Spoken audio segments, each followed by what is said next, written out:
Today, we're honoured to be joined by cooking royalty in Michel Roux Jr. His father, Albert, and uncle Michel changed the face of high-end gastronomy in this country forever when they opened the Gavroche in 1967. It was the first British restaurant to be awarded 1, 2, and then 3 Michelin stars.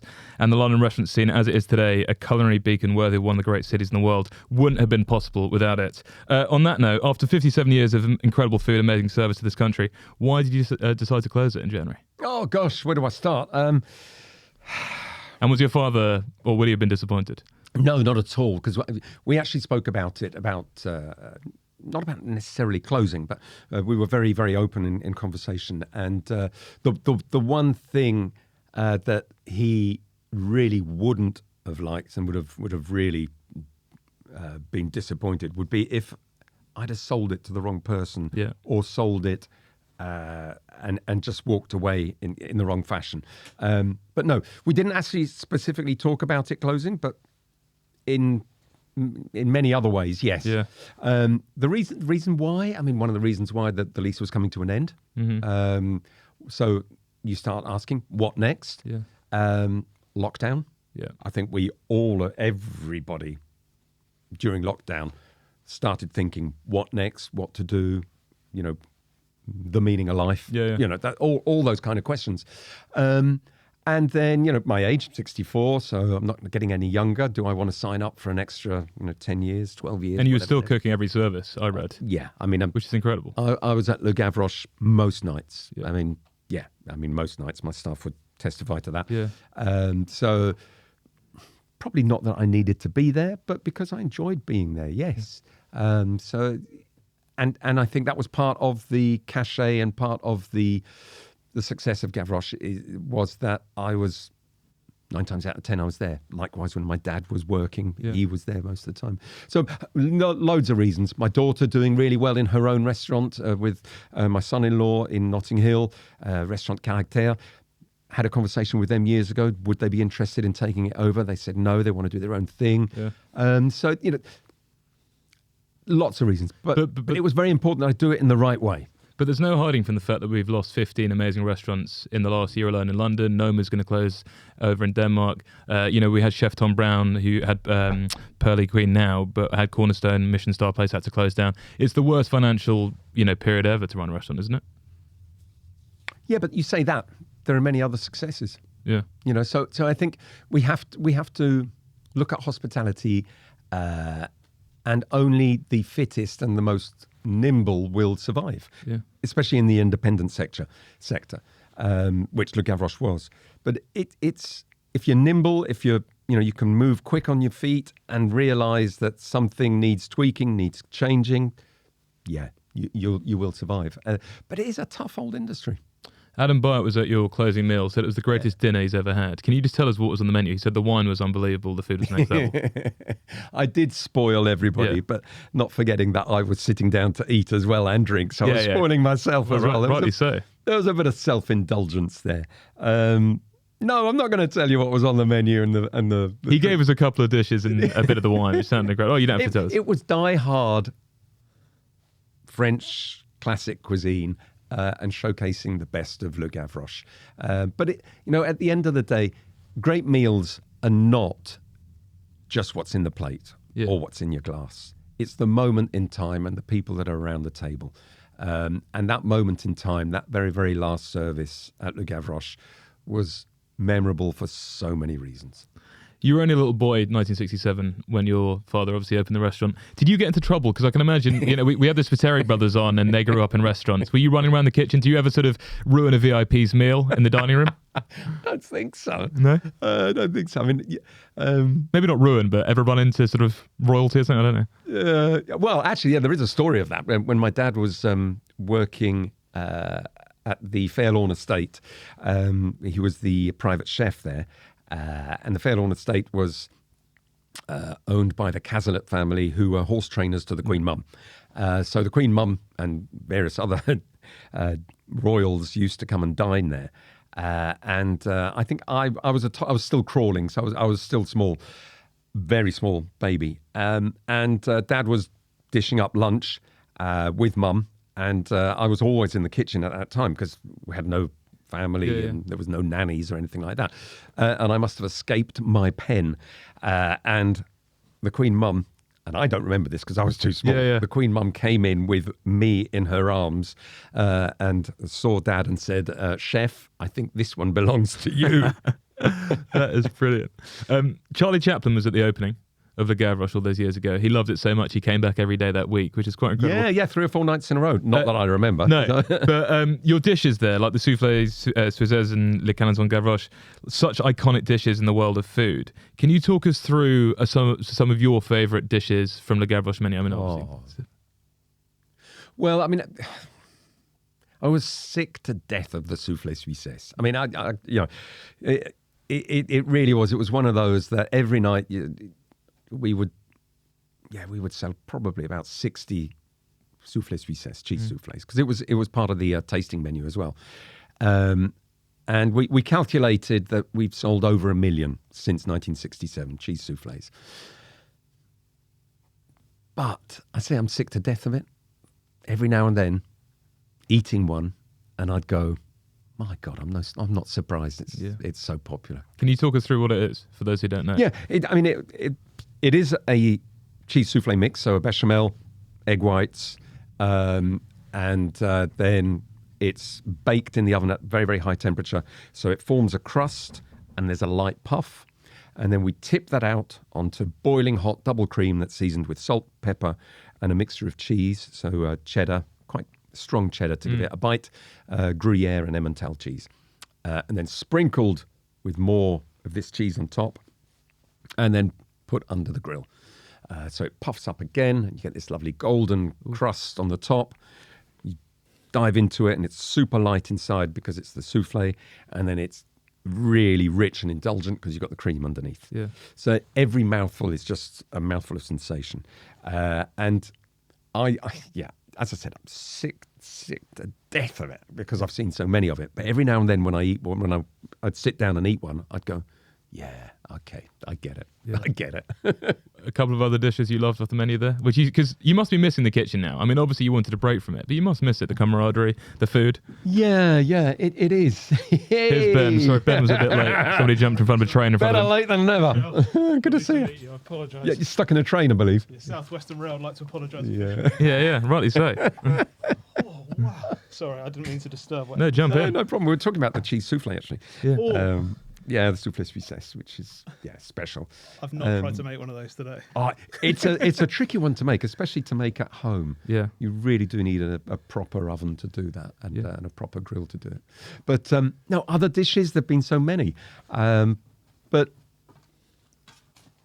real French gastronomy, French cuisine. So a real sauce, and I do think that a sauce is so important in a dish. Yeah. And I remember actually seeing one of your Instagram posts with John Williams. Yeah. And he extolled the virtues of a sauce. And I was just listening to it going, yes, John. Yeah. Yes. And I was drooling. Yes, of course. Yeah, it's the cornerstone. It's the foundations. And to be a saucier, to master that skill of getting flavour into a sauce and how it can just embellish a dish and and then being generous with the sauce. Putting that little sauce boat on the side so you can top up your plate, and then you've got too much on your plate. So what's the bread for? The bread's for dunking in that sauce. And it's simple pleasures in life. And it doesn't matter how many bloody stars you got, or no stars. The act of using your bread to mop up the sauce is something that I encourage, and that's so good. When you took over in 1991, because many people probably wouldn't realise you actually ended up running Le Gavroche longer than your father and your uncle. Yeah. But when you took over, obviously one of the tasks, I'm guessing, with the changing palates was to try and lighten the food. And John Williams talked about that, as you just referenced, when he went to the Ritz, trying to make it slightly more modern. Yeah. What were the hurdles in doing that, or did you enjoy getting? And how quick was it before you got stuff on the menu yourself? It was very, very tough because the old man kind of said, "Okay, I'm leaving it to you. I'm retired." Like hell. Not true. Over the shoulder. Yeah. I mean, we had a few run-ins, but nothing. obviously, but it was all good because at the end of the service we'd sit down, have a glass of champagne, and talk it through. But it was very difficult for him to let go, and I can understand that. Yeah, very, very difficult for him to let go. But yes, I mean, I wanted to evolve the menu slightly, but never to go too far away from what made Le Gavroche great, and that is French classic cuisine. Something that I was brought up on as a child. Yeah. Something that I trained as a chef, and food that I enjoy eating. However, it's the next generation, so things are lighter, methods of cooking are slightly different. So all of that. So it took several years for me to tweak and to change the menu and to bring slightly lighter dishes in there and more different flavors. In many respects, it would have been the same if my daughter had taken over Le Gavroche. She loves French classic cuisine. She was taught that and brought up on it like I was, but it's the next generation. Yeah. She regards me as a dinosaur. Yeah. God knows what she would have regarded my old man. Back in the day, yeah. Prehistoric. I mean, yeah. Can you remember the kind of when you were coming in, like kind of the things that you felt, I need to make some tweaks to them? Were there things that were like very obvious to you, or very kind of felt? Yeah. I mean, well, Soufflé Suissesse was one, but I did try and take it off the menu once. And it was just ridiculous. Yeah. Why did I bother? Every other table would say, "Oh, the cheese soufflé's not on. Come for the cheese soufflé." Okay, it's back on. It's back on. Yeah. There was one dish which epitomised that particular era.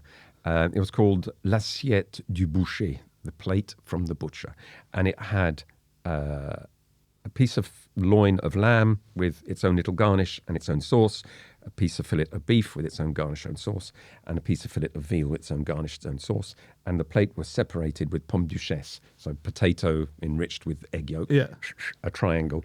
It was so 80s kind of, and I dreaded it. And when I was working on the meat section, and the old man on the pass, several times he'd give me bollockings because the sauce wasn't rich enough, and he says, "Put a spoonful of bechamel in there.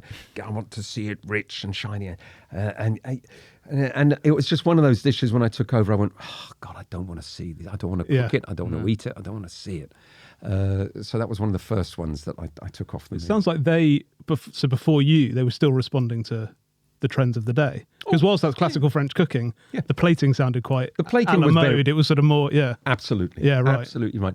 And I think that was part of the success of Le Gavroche, and the reason why it was open for so long, and could have probably gone on for ages more, was that it was relevant, but it was still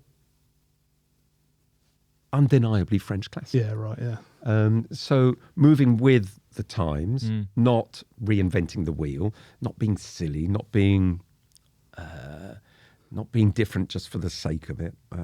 No. And I mean, if anybody came to eat at Le Gavroche before it closed that only ate, say, in the 70s at Le Gavroche, they would recognise the style of the cuisine, but they would also recognise that it had evolved. If you stagnate, if you don't evolve, your business is dead. Yeah. I don't think it. No. Well, I don't know who doesn't said matter it. What business someone you're in. said to stay the same, everything has to change. Like that kind of, that's the thing. You've got isn't to. it? Yeah.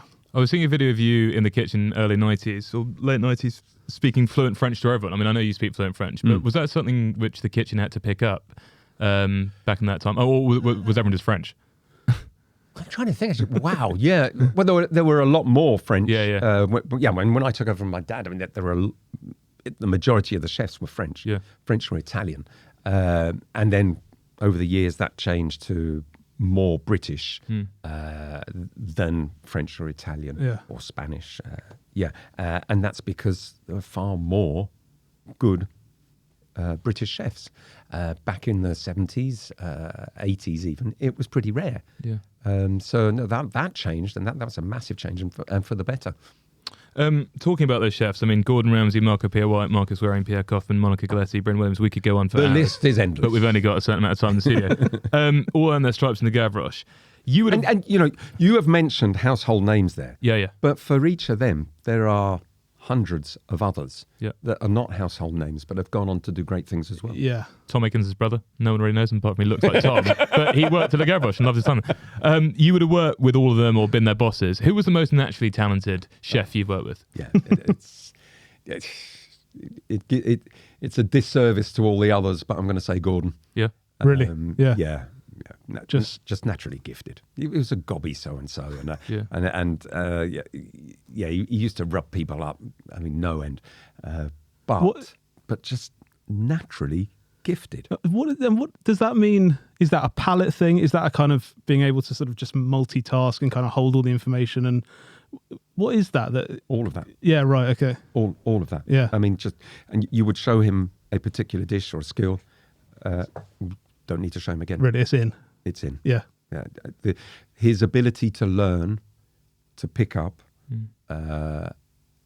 is just incredible. Yeah. Incredible. I mean, I knew, Dad knew from the moment, he walked into the kitchen, that, this guy is destined to greatness. And, really? Yeah. Did your dad appreciate how important he was to food in this country?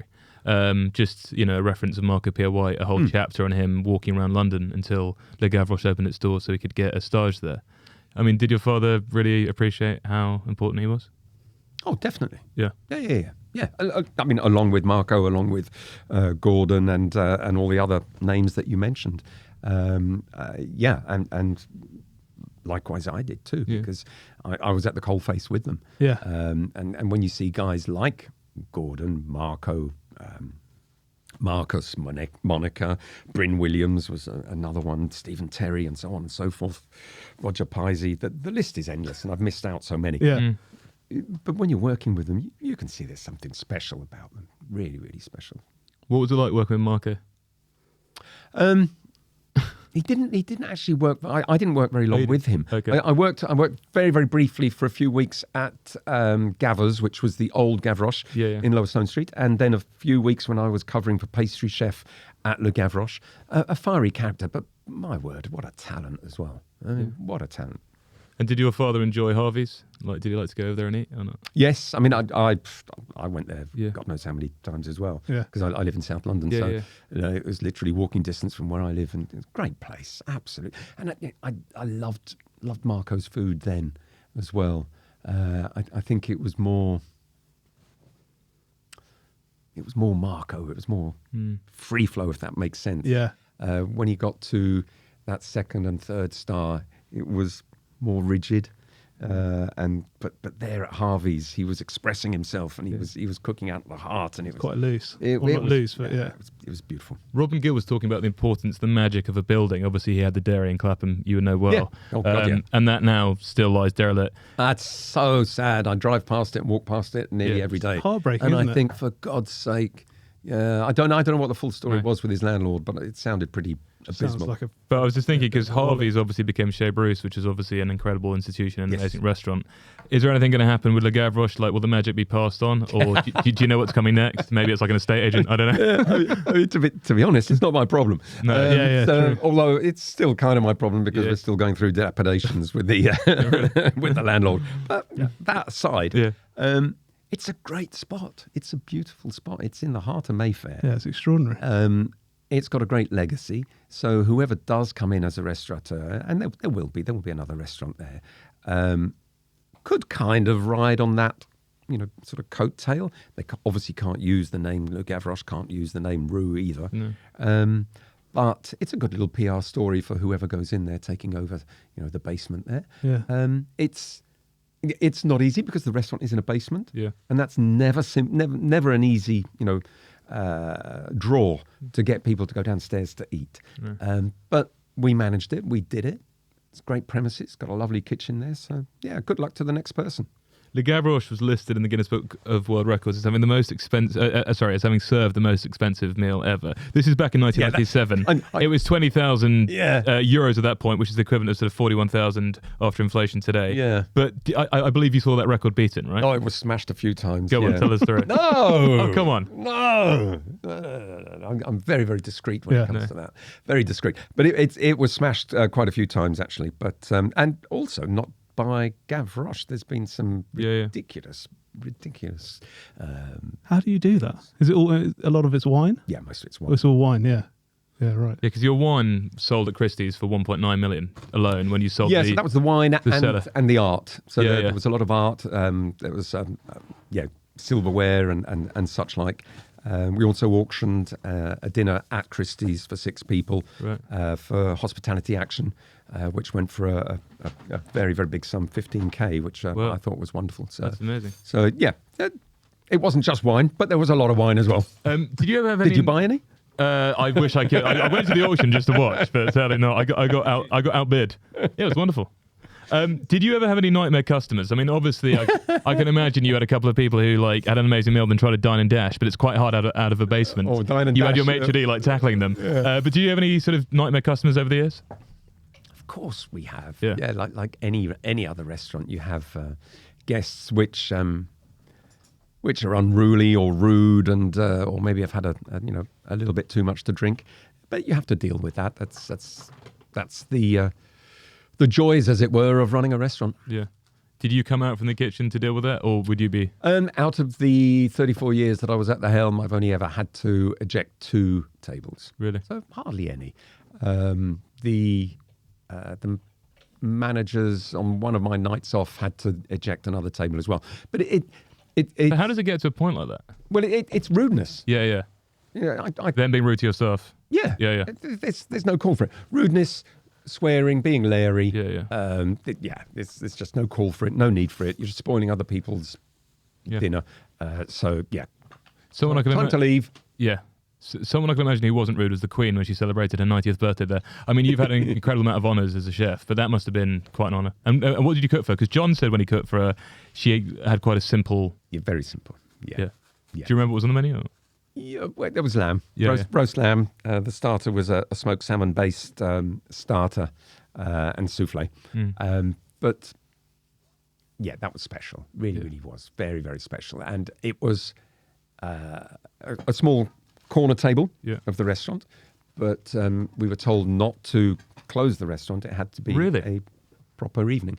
So we did limit the customers a little bit. We didn't have it as a full-on busy, mega crazy, evening. We cut back a slight bit on the bookings, but it was wonderful to have the Queen there. And when she came down the stairs, it was like a hush. Everybody suddenly realised there was 2 takes. Hold on. That must have been quite incredible. Which was wonderful. And we were told that she would probably only stay for a couple of hours, but she stayed for quite a bit longer. Really? She was thoroughly enjoying herself. Yeah. And I made sure that that as many people as possible were involved in preparing the food. Yeah, right. So that the majority of my team in the kitchen could say part of that they were part of Cook that. for the Queen. Yeah. That's amazing. You're now doing pop-ups, collabs, getting all the buzz of cooking, but not having to work every single day. Do you regret not doing this earlier? Because taking all the costs of running a restaurant, all the stress and everything, and you've got the best name in the business. No. I thoroughly enjoyed going into Le Gavroche and being part of the success and no, I enjoyed it. I enjoyed it. Do I enjoy sitting on the sofa watching the football at night in the evenings now? Yes, I do. Yeah. Do I have a little pang every now and then thinking, God, yeah, I do. Yeah. But it was just the right time. It really was the right time to do it, and I'm at ease with that. And now I pick and choose. Mm. What and where Le Gavroche goes, because I've kept the name, not sold the name. That would be the last thing I would want to do, is sell the name. So it's still running as a business, albeit much smaller. I do pop-ups, do events, and it means that I can choose. I've taken back control of my life, as it were, because Gavroche was totally in control of my life before. Yeah. What are the things you miss? Busy service. Yeah. There's one thing I think that is, the one thing in catering, in hospitality, that is, I think, the greatest thing ever. And I don't know if there are any other jobs that are similar, is that you're making people happy through your creation, through your work, whether it's cooking, plating up, or whether it's serving. Yeah. Being a waiter or a maître d' or a sommelier or a barman. You're creating something, making something from scratch very often, or you're providing a service, and you're making someone happy, Yeah. bringing a smile to their face, filling their belly with warmth. I mean, that is just, it's unbeatable. Yeah. And, you know, I say that to a lot of kids that come into or are thinking about coming into our industry. The satisfaction you can get from making people happy, you know, it's, yeah. So I kind of miss that on a regular basis. Yeah, you sort of get it occasionally, or you get I it. still but- get it. Yeah. But that is the wonderful thing of working in our industry. A lot has changed for the better, obviously, especially since COVID. But I can imagine for you, and I saw you reference it in an article in the Telegraph a couple of years ago, or a year ago, I believe, that there aren't enough since COVID, the younger generation in all industries don't want to work as hard as they used to. So are you finding it harder now, or would people find it harder to start restaurants and have the same loyal team? And, you know, you said they may have to work 3 days. Yeah, but Be open for 3 days. I'm with it. I understand. Yeah. Absolutely 100%. It's not because I worked 80 hours, a week or more, sometimes a lot more, that this generation should do it. No, absolutely not. In our industry, we're open on a Saturday and a Sunday and sometimes on Christmas Day and things like that. Yeah. But not all restaurants. No. Gavroche, we were always closed for Christmas, New Year, Easter weekend, always. And we had 2 fixed days closure a week. You know, you can come into the catering industry or the hospitality industry and you can pick and choose where you want to work. There's a job for everyone. Not everybody is cut out to do Michelin-starred food or high-end food. You can be equally as proud as a chef working in a greasy spoon. And you should still have the respect. Well, if I go to a greasy spoon or I go to any kind of, sort of restaurant, I noticed there are some food trucks out there. Yeah. Yeah. I'll call that guy chef. Yeah. He's cooking my pizza. He's a chef. I respect him. And so there's a job for everyone, as I said. It's not for everybody to be doing those silly hours, but we need to address that in our industry. And I think we are getting to that point where we are addressing that. And we need to attract the next generation. And we're not going to attract them if we're working silly hours. No. Definitely not. Do you think? Because I think every new generation thinks the things they're experiencing, they're occurring for the first time. And when you were, or maybe in the 90s, say, there were lots of chefs who were choosing not to go down the route of Michelin starred, and opening like smaller places in Soho and like the Alistair Littles and the whatever, like, and doing it differently. And there are people doing it differently now. So there is probably more of a drive to change it and work-life balance and getting more women in the kitchen and, all those good things. But the problems have probably always been there and been addressed. And, it's a cyclical thing. Yeah, because, even you mentioned Alistair Little and Roly Lee. Roly Lee, yeah. Simon Hopkinson, that was that era. Yeah. Young Turks there, they were doing something, they were doing things differently. And it was, my God, it was good food. But they were working all hours. Yeah, of course, yeah. I mean, so, yeah, it is that. And I hear it constantly as chefs saying, I interviewed 2 chefs this morning. The first thing they asked was, what's my day off? yeah, right. How many days off have I got? And by the way, I can't work on next Saturday. It's tough. It is tough, but we as an industry have to work with that, and we have to be much more flexible. We have to open our eyes and open and be much more open to taking on people part-time, for example, or flexi time, and working with that. So rather than having, a brigade of 8, maybe you'll end up having a brigade of 12 or 14, but some of them will only be working 1 shift a week. Yeah, right. But that one shift a week, that person working is probably, it will be working fantastically well, fantastically hard, and you'll be really happy to be working with that person. But we just need to break the mold and think, differently. How's your new restaurant, Chez Roux? I mean, relatively new compared to Le Gavroche at the Line going. Inspired by your childhood memories in Kent. Yeah. Just take us through how that differs sort of food-wise. So I've been working with the Langham for 12 years now, consultant. And we didn't know what to do with the Palm Court in the evenings because we had that residency from the winner of 5-star chefs, Dom. Caribbean food, and it was brilliant, absolutely brilliant. But that came to an end, so we were wondering what to do with it. Go back to kind of international restaurant, grill food and all that. I said, no, let's do something different. So I designed the menu, Chez Roux. So it's childhood memories of food that my father would have been cooking in private house, and also my first kind of memories of Gavroche back in the 1960s. So there's this stuff on the menu like Welsh rarebit, which my father would have cooked in the private house for the family there. There's a good steak. There's some great puddings. There's steamed puddings. There's a rice pudding, things like that. So it's a real simple, It's a lovely mix. simple affair. There are lots of French bistros now and like restaurants opening up in London. Do you? Where are your favourite places to eat French food in the capital? Oh, I've had a couple of really good meals in South London. You guys live in South London, I think, don't you? Have you been or heard of Ploussard? Yes. Northcote Road, is it? Just off Northcote Road.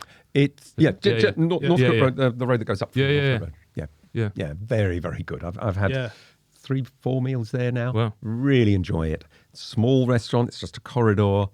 Simple, unpretentious food, cooked well, great ingredients. Love going there. Yeah, nice. Yeah, it's a great place to go. I hear you're a big fan of Chez Roux as well. Yeah, Chez Roux, Trinity as well. I think there's some great places to eat in South London. Yeah, there are. Yeah. Well, talking about great food, we're now going to quickly play our game Deli Steady Cook, where we provide you with a random bag of assortments, and at the end of the show, you tell us what you'd made from them. Ben? Exactly right. Yeah? What's in the bag? Well, it's a, From your floor kitchen. I mean, some of them make sense and some of them don't. Okay. And you can bring other things to the party. Okay, I've got a larder. Yeah, you've got a larder. Yeah, you've got a lot of... So this is a mango chutney from someone called Wren's Pantry, and it is That sounds maybe one of the nicest mango chutneys I've ever tried. Ooh, Yeah. nice. Is it open? It's not open, no. It will be once you get amongst it. I always get a couple of these. Mango chutney, very nice. The big dogs, Gymkhana, Oof. classic tandoori. It's their sort of tandoori rub. So that, you won't have to do too much with that.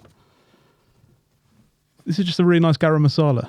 Yeah. So I'm leading you away from hang on a French minute. You're leading away from classic French food. French classic. But, maybe, yeah, exactly. But maybe, I don't know, you might work your way back. You got any butter in there? This, which stitches you up a little bit, is some jasmine rice from Poon's Wontoneria. So it doesn't work with the nice Indian ingredients I've given you there. Yeah, that's very nice. Yeah, it does. I like jasmine. Okay, we're happy. And then for the first time, I'm wanting like a second course.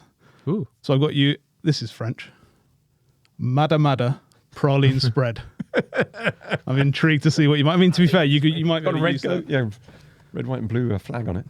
Yeah, I think it's certainly claiming to be something French. Praline. Ben, we should also have a drink. What We can have a drink. Do you drink, Michelle, or not? Occasionally, yeah. Would you toast one of those? Well, it depends what Ben would. Well, we can either have a non-alcoholic sparkling rosé. Non-alcoholic for me. Yeah, Still let's do a bit that. early in the day for that. I've still got more to do. So Fair play. So you want me to try and devise a dish with that? Yeah, you can just Or stare 2 at or it 3 for it. dishes. Just little things to eat.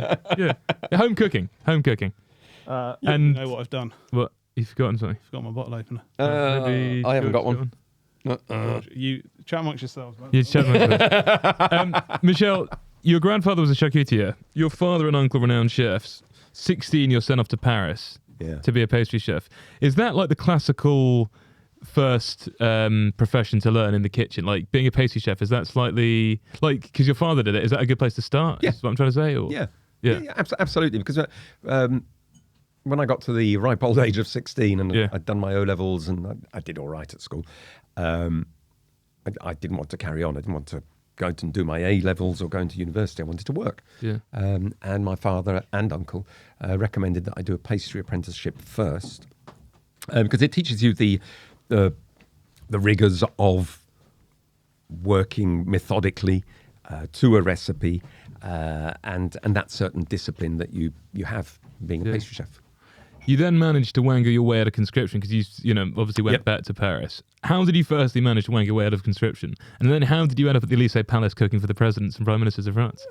Well, I had dual nationality, I still do. But at the age of 18, in those days, you would get called up to do your military service. And I got called up, got my papers, and I went, this is a waste of a year. I don't want to do that. So my mother and father, thank you, said, look, this you can't lose your French nationality. This is just wrong. Because if I didn't go, then I would lose my French nationality. They said, you've got to keep it. You've got to do it.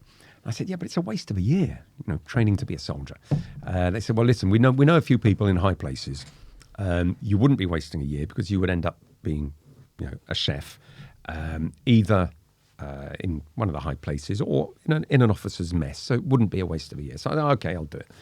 So I did my 3 months initial training as a soldier. So learning how to fire a rifle, learning how to do all of the stuff that soldiers are supposed to do. And then was moved to the Eliz Palace, which was, cooking for Président Valéry Giscard d'Estaing and then Président Mitterrand. So that was definitely not a waste of a year. It was Socialists, though? So, the Valéry Giscard d'Estaing had been kicked out, but he had 2 weeks. It's a really strange system because they lose the election, but they've got 2 weeks to pack their bags and say their goodbyes. Yeah. So we had 2 weeks of absolute, incredible food, and the whole brigade at the Eliz Palace were really, really, scared shitless because the socialist government was coming in and they hadn't been in power for like 14 years. Yeah.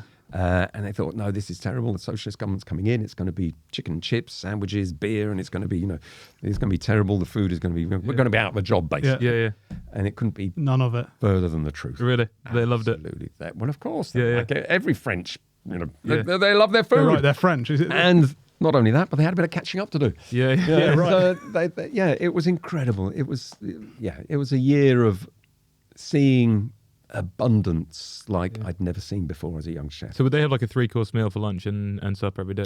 If the president was entertaining, yes, it was full on lobsters, caviar, truffle, you name it. It was and die-hard French cuisine. Yeah.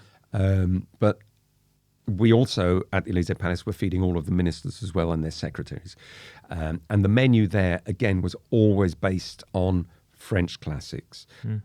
So, for example, in the winter months, you would have a beef bourguignon, or in the springtime, a navarin d'agneau. But cooked how it should be, and in big copper pans. Because we were catering for about anything from 50 to 100 secretaries and ministers a day. Wow! Plus, obviously, then if there were banquets for the president. So it was full on. Well, cheers. I don't know what has this been. It's from a list. Wednesday's Domain. You've opened it in an unconventional way. The cork is inside the bottle. Wednesday's Domain. Cheers. So non-alcoholic wine of some sort. Non-alcoholic wine. Yeah. Well, it tastes like non-alcoholic wine. Yeah, it does. Yeah. I mean, that would have been part of the 1.9 million Christie sale from the Gavroche. Let's just say that. As we have that, we're going to ask you, what's your go-to cocktail? I do like a Negroni. Yeah. Yes. I do like. Nice and bitter and sour. Yeah. So good. Yeah. Gives you a bit of catching up, just hits you. Gets you going, yeah. Go on, Benny. Hold on, I've lost where we are, Freddie. It's the non-alcoholic wine. Yeah, it is. It's gone straight to my head. Sure you're looking at the right thing? I am. I'd gone way ahead. I was so excited listening to Michel talk. Freddie and I somehow are coming round to yours for dinner. What... what am I going to cook out of this? Not out of that. If people are coming around for dinner, what little aperitifs? What were you putting out? I mean, I very rarely invite people round for dinner, and I don't get invited to dinner parties very often. Is that right? Yeah, for some reason. God knows why. Terrifying. Yeah, probably. But no, where I do invite people for dinner, and that's usually friends, family, and the neighbours, is in France, in my house in France. Yeah, right. And that is really... I mean, it's just dead simple. Well, it's easy for me to say, isn't it? But it is. It's really simplicity. Great ingredients. We'll go to the market and just pick up stuff and just go from there. Nibbles, definitely.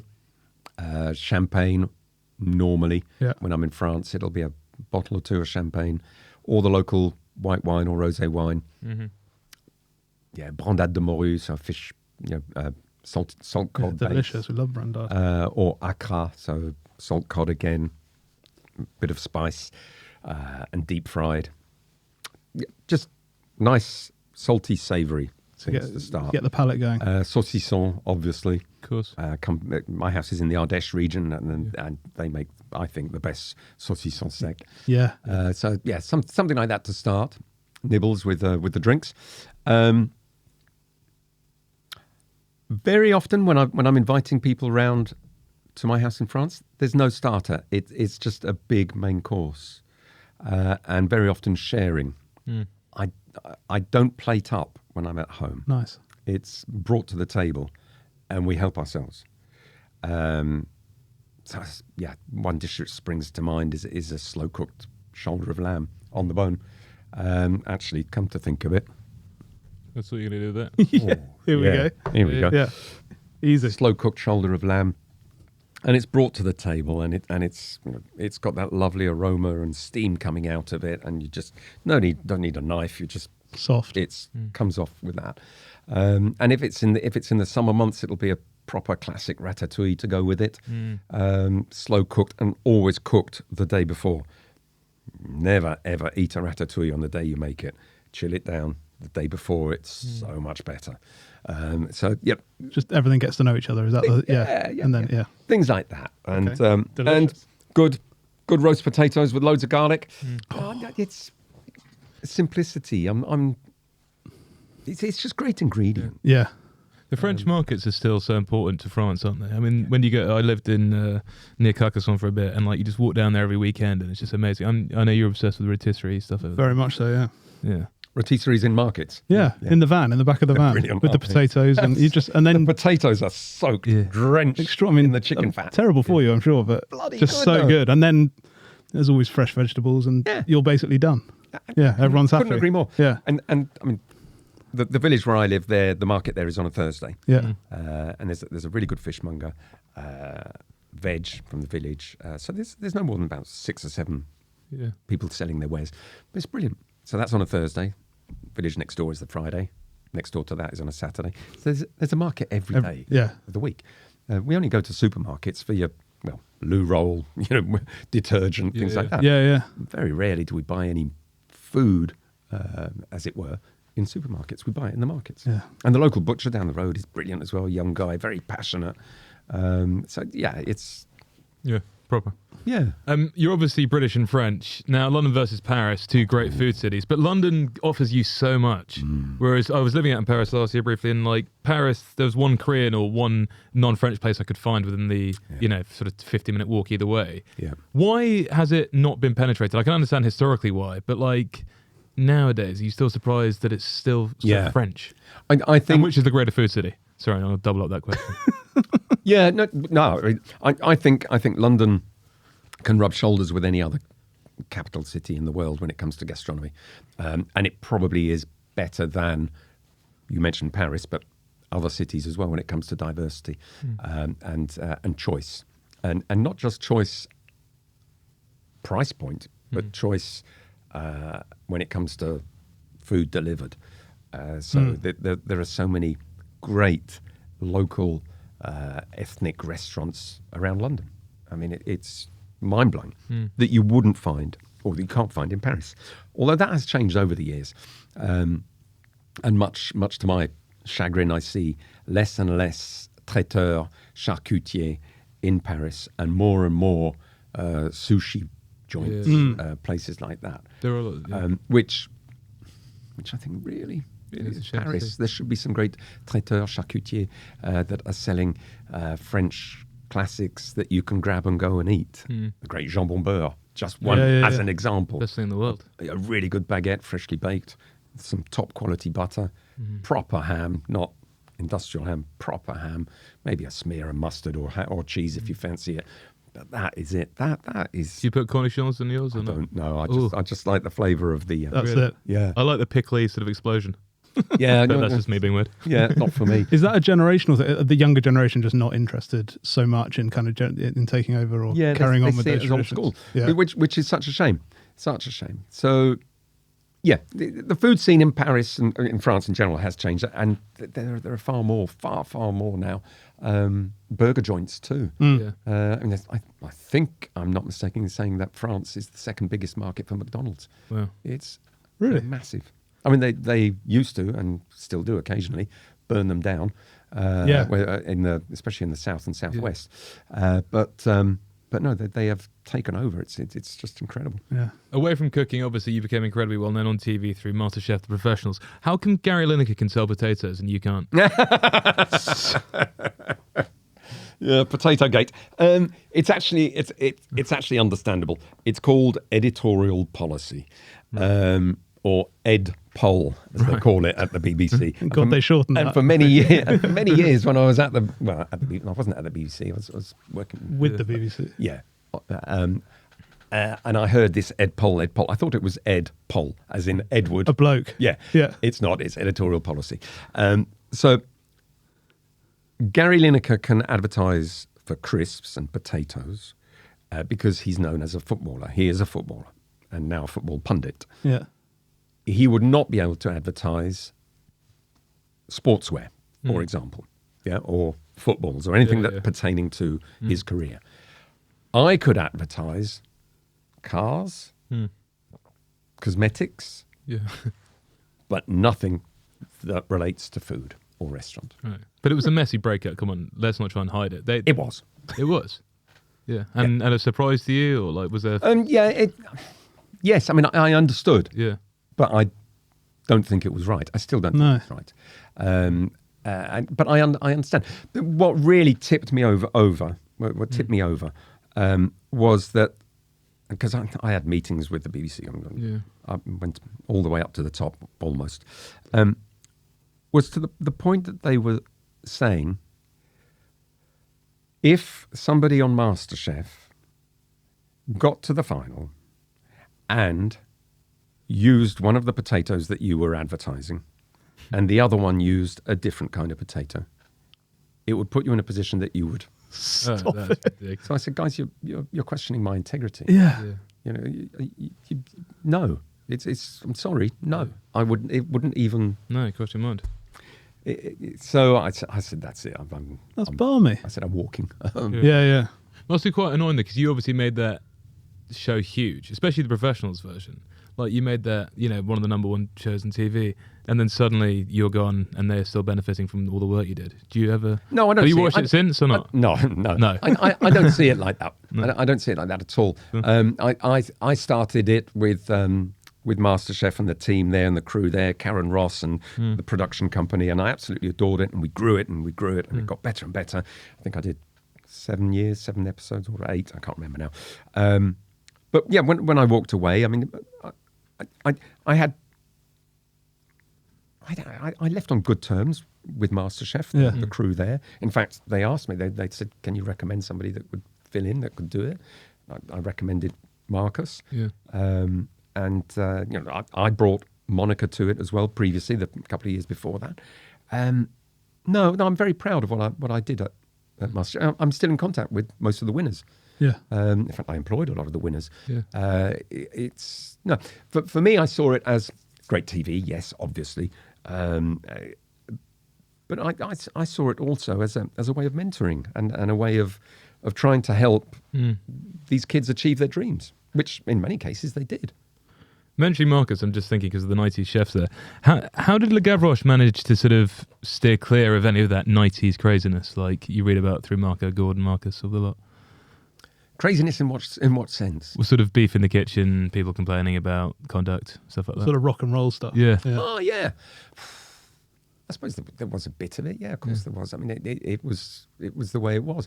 Although I must say, at Le Gavroche there has always been a lot of female chefs. My father always encouraged and made sure that he would take on female chefs. So I mean, at one stage I think we had more females in the kitchen than males. Yeah. And so that kind of helped a bit. Yeah.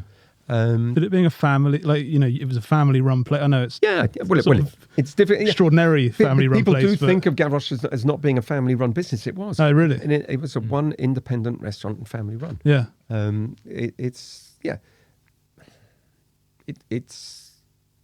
There were times like that. Yeah. There are still people that run their kitchens like that. Yeah. There's still dinosaurs out there, but they're getting weeded out, and they're fewer and far between them. You know when you said earlier that you preferred Marco's sort of 1-star stuff before the 2 and 3. When you guys had your 3-star and then went back to 2, I think I read an interview with your father as well saying that you guys actually felt more comfortable, not comfortable, but happy with the 2 because that was you. Why was that? Just listeners. I've been quoted as saying that I'd rather be a happy 2 than a miserable 3. Yeah. And the reasoning behind that is the constraints of being a 3 Michelin star restaurant, and there are constraints. Oh, there. And I think number one, it is extremely stressful to run a 3 Michelin star. It's very stressful to run any restaurant, but when you're getting to that level, and there are, I feel that it does constrain you as a chef and as a restaurateur, but I think also that there are many 3-star restaurants, not all of them, but there are many where you go in there and they're deemed temples of gastronomy, and you whisper when you walk in and when you eat, and you're afraid to make. So it actually changed it for the diner as much as it changed it for you guys in the kitchen. Yeah, I genuinely believe that it's not a great place to enjoy everything because you're paying reverence to this place. Yeah, a temple of gastronomy. It's you're paying reverence to it, and I don't think it's conducive to fully enjoying the experience. Whereas a 2-star, you can be a little bit more relaxed. You can be a little bit more, I think, free flow. And I think, you can create a wonderful buzz in the restaurant, and you can create that lovely atmosphere that comes from that. Yeah. Because 3-star is strict. You've got to hit those lines every time. Yeah. So there's a very long answer to this, but is there a short answer to go from 1 to 2 to 3? No. What are the little things, or if you're undoing it, kind of when you step back from 3 to 2, what were the things that you thought, okay, we can slightly loosen that element? The service element for one. Yeah. Definitely. I mean, when I took over from my father, the waiters, and maître d's even, were not allowed to talk to the guests. Really, right. You only spoke if you were spoken to or asked a question. The service was so starched and rigid, which was the way it was, I suppose, in those days, but still is in some 3 Michelin star restaurants, especially across the water in France and places like that where it's so rigid. Painfully rigid. But I find also the cuisine as well, the cooking, it's too symmetrical. It's everything is cut with a ruler to the millimeter, and it looks as if there's no expression, no soul. Yeah. Sort of more science than cooking. Or more almost maths, it's almost. cooking by numbers. Yeah. By numbers. Which to achieve perfection. Yeah. But you lose some of the natural I natural think stuff. You do. Yeah. Okay. I think you do. I mean, we were talking about a shoulder of lamb, coming to the table, steaming, and that for me is beauty. That for me is better than any stars. I mean, at Le Gavroche, we did serve, for example, a small shoulder of lamb cooked on the bone. Pyrenean lamb, and it was brought to the table, and I think that's what's so beautiful as well, and shared at the table. You serve it, but if that was in a 3 Michelin star restaurant, I'm not sure you would be able to get away with it. It's things like that small details, but they're kind of But crucial. I don't know what makes you go from 0 to 1 to 2 to 3. I'm not in the head of the Michelin Guide inspectors, and it's their job, not mine. Can you remember that one day, 32 years at the helm of one of the greatest restaurants in the world, that one nightmare day where everything went wrong? We asked all our guests. Oh, gosh. There's been a few, but no. I mean, I'm fairly good at moving on, at pressing the delete button, move on. Yeah. It takes me a while, takes me a day or so to just, but I try not to dwell on things. I always try and look for the positive. But the restaurant never sort of flooded or got on fire or... Oh, God. We had a complete power cut twice in 30 years. Complete power cut. And that was in the middle of service. So no lights, obviously can't cook. The emergency lights kicked in, but So So what happened? Did you carry on? selling? candles out. Cheese, We had enough cheese. residual heat in the stoves to finish off the tables that were sort of on their mains or whatever. Opened the windows because there was no ventilation or anything. It was just ridiculous. And then those that were there, we offered them cheese. We offered them terrines, pâtés or whatever, caviar, just anything just to give them food.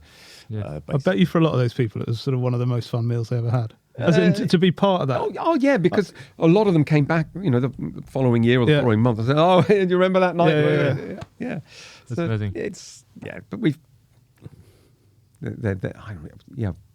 it last year or the year before? We had a massive flood. I said this place smells damp. Yeah. It was because we were in a basement. Yeah. And above us, they had an issue with their water tanks, and it just came Oh, no. straight through. We had water coming in through the walls, through the ceiling, it was everywhere. Christ. Yeah, that was scary. That is terrifying. Well, Ben, we should say, have you made Michel anything to bring back any memories of his childhood? Or something like that? I don't know. I've made an attempt at a pativio with Albert Bartlett rooster potato. Yay! Give him a Very plug. good. It's sort of an English. It's actually an English thing. I think it's a Simon Hopkinson filling, sort of like onion, potato, and cheese. Oh, lovely. But I've sort of turned it into a pativio because I thought that'd be fun. Sounds amazing. I also made some rillette. Oh, I love rillette. Wow, that is good. That looks lovely. That looks delicious. I mean, Really like, nice. it has sat in my bag. And it was stuck Yeah, on you're the train with you. Yeah. We should say we're going to do just go through our go-to sections to finish off, starting with what is the go-to. What's your go-to delivery order if you ever get delivery? I don't really do No. Uber Eats or whatever the other one is called. No, although I have had the odd delivery from Zuma, Yeah. Endo as well. Endo at the Endo's brilliant. Delivery from Endo. Oh, yeah. Is that a Can private anyone get delivery? that? Or is that? Is that a private I've never delivery? seen him on delivery before. Endo at the rotunda. Wow. Jesus. There we go. Yeah, Aspire to. That's incredible. his place is amazing, isn't it? Yeah. Is he back open? Yeah, I believe Yeah, he so. is. Okay, I believe right. So yeah, it's mind blowing. What about the dish you cook the most midweek?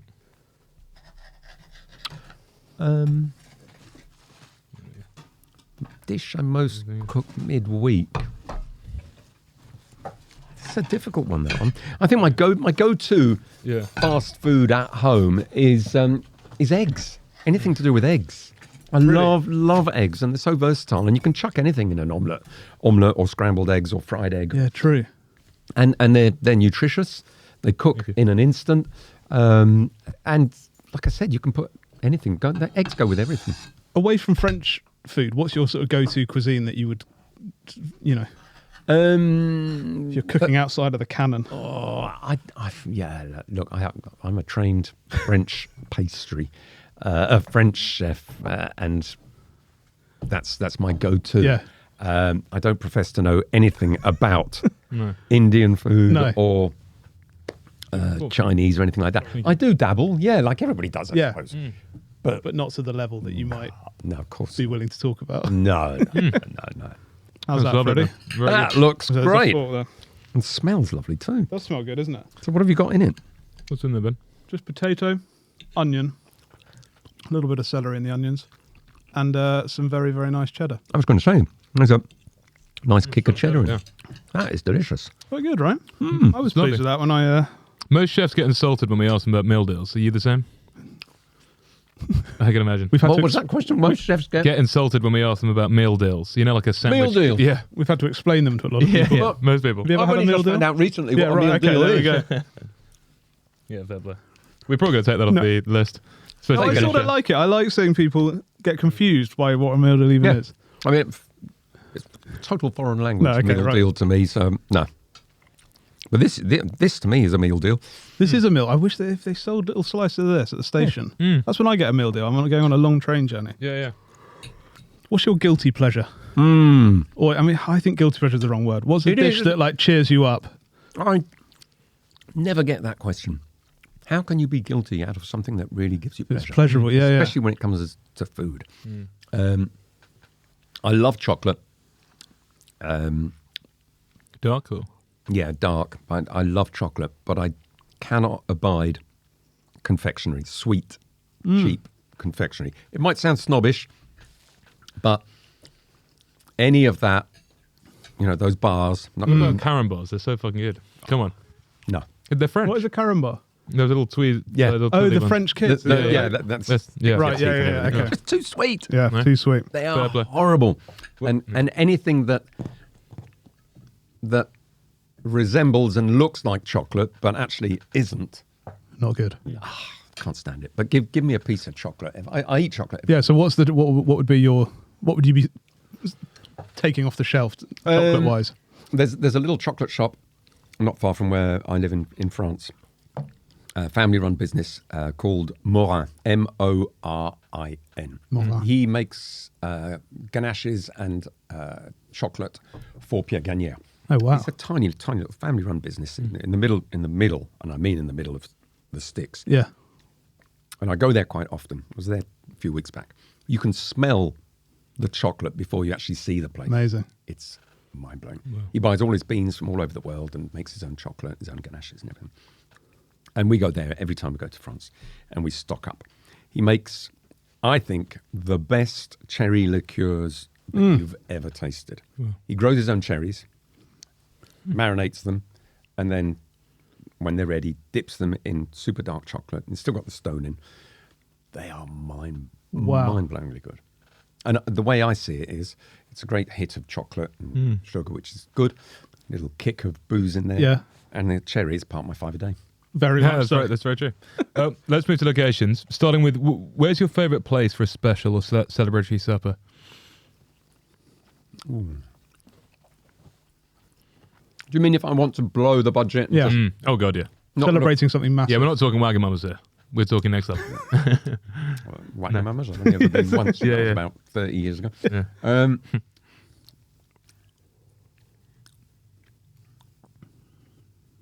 God, the Ritz is good. The Ritz is The good. Ritz is very good. I'm just racking my brain now because there are so many. I'm kind of thinking Londonish. Ritz is good. Let's not forget as well, Core, the food there is splendid. Yeah. Where is Core? Is it Notting Hill? Yeah. Yeah, Is that right? Notting Hill. Ledbury. We are very lucky. Yeah. Extraordinary restaurant. It's difficult to sort of whittle it down. Some unbelievable, and I've just mentioned 2 and 3 stars. Yeah. But if you go into the 1 stars or places like that, and South London, Trinity, Yeah. Trinity. Jesus, the food is so good there, It's a real gem. so good. Are there any little hidden gems? You mentioned Ploussard, but kind of those ones that people might not know about, worth sort of seeking Well, out. Ploussard is off the radar because it is literally, you could walk past it and not realise it's there. Yeah. And it is a great place. The food, as I said, is really well cooked, unpretentious, and top notch. I'm trying to think where I've been recently. There's another place actually. What's it called? In Balham. What kind of food? Pan Australasian. Ooh. Super loud music, too loud for me, but the food was good. What's it called? Can't remember. Aussie chef. We'll retrofit it. Is it opposite the waitress? I know that's a very middle class sentence, Michelle, but you do live in Clapham. No. Oh. It begins with an S. It'll come back to Yeah, me. we'll get it up. We'll get Google It'll come back Maps to me. up. We'll Good- flash it up. Good brunches in Balham, though.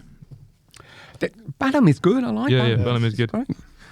What about your dream long weekend foodie getaway? You're Ooh. taking your wife away, or Yeah.